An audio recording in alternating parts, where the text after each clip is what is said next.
If you marry these men, you will be miserable. Number 1. Don't marry a man who has eyes for other women, else you will be miserable. It starts subtly.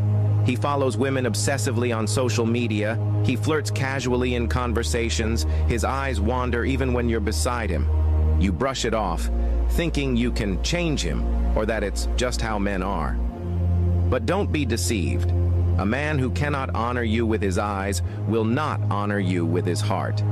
A man who is constantly drawn to other women emotionally, physically, or sexually will eventually betray you.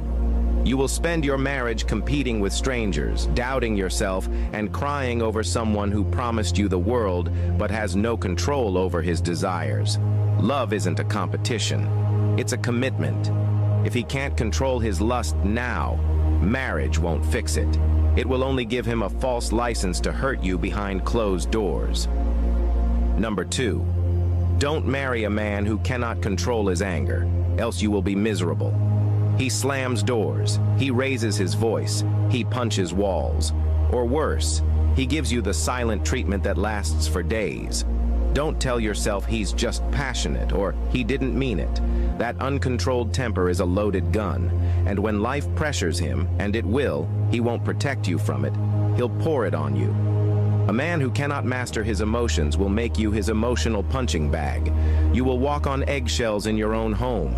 You'll adjust your tone, your volume, even your truth, just to avoid triggering his rage. That is not peace. That is prison. And you will resent every day you wake up beside him. You cannot fix a man who refuses to fix his temper. You will only bleed trying. Number 3. Don't marry a man who cannot handle money, else you will be miserable. He spends impulsively. He has no savings. He's constantly in debt. He gambles, overspends, or simply has no clue how to build. If you marry this man, your life will be a financial storm, blowing from one emergency to another, with no peace in between. Love doesn't pay bills. Romance cannot replace responsibility. If he has no financial discipline, you'll carry burdens he was meant to shoulder. You'll be the one borrowing, budgeting, sacrificing, and explaining. And eventually, you'll feel more like his mother than his wife. It's not about riches. It's about wisdom. You don't need a man who's a millionaire. You need a man with vision, planning, and discipline. Because without stewardship, even abundance becomes disaster. Number 4. Don't marry a man who doesn't submit to anyone, else you will be miserable. No mentors, no pastor, no father figure, no voice of counsel, no one to correct him, guide him, or speak into his life. He's the king of his own little world, and in that world he is always right. Marry this kind of man, and you are signing up for unaccountable authority. He will insult you, dismiss you, hurt you, and no one will have the power to correct him. When you cry for help, you'll hear silence because he has built no structure of submission around himself. A man who is not under authority is dangerous, because if God can't correct him and man can't advise him, then you will be the only voice he tries to dominate. And that's not marriage. That's dictatorship. Number 5. Don't marry a man who doesn't fear God, else you will be miserable. This is the foundation of it all. You can marry a man who looks good, speaks well, earns a lot, and dresses like a prince. But if he doesn't fear God, he will fear nothing. Not cheating, not lying, not manipulating you, and certainly not mistreating you. The fear of God is not religion, it's restraint. It's what keeps a man faithful when no one is watching. It's what makes him say sorry even when pride wants to speak louder. It's what stops him from crossing lines when temptation whispers.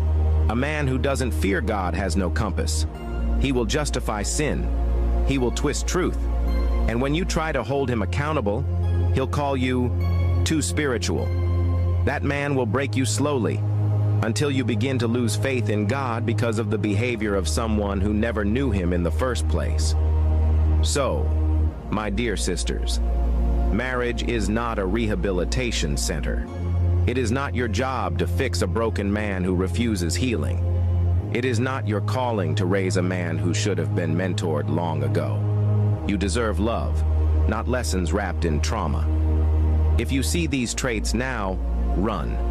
Don't reason with them. Don't romanticize them. Because after the wedding, those red flags don't disappear.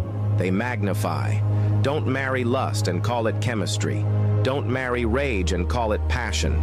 Don't marry foolishness and call it faith. Don't marry rebellion and call it independence. Don't marry godlessness and expect divine peace. Choose wisely. Pray deeply. Love intelligently. Because who you marry will either multiply your peace or magnify your pain. If you are not following me, you may not see me again. Like and follow this page for more.